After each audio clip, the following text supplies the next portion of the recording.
Good morning, কেমন আছো সবাই? আশা করি সবাই ভালো আছো। জয় বাবা লোকনাথ। তো সকালবেলা উঠে পড়েছি, উঠে এখনও বিছানা ফিছানা সব উল্টো পাল্টা রয়েছে। আর বাইরের দিকটা চলো দেখাই তোমাদের একটু, আমার মা কি করছে সেইটা। তো আমার মা ওই দেখো শুয়ে পড়ে রয়েছে, এই দেখো। আমি জোরে কথা বলছি না, শুনলে উঠে পড়বে। আর এই দিকটা আমি এখনও মানে বাইরের কিছু আমি এখনও ধরিনি।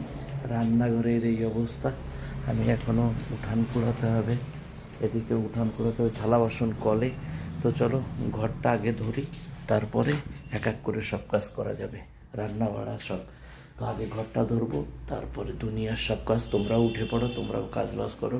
আর যারা সকালে ওঠো তারা তো তাদের কাজ তো হয়েই গেছে, করার কিছু না। সবাই ভালো থাকো, সুস্থ থাকো সারাটা দিন, এই আশায় এনবি ব্লগ। সবাই ভালো থাকো, বাই, টাটা।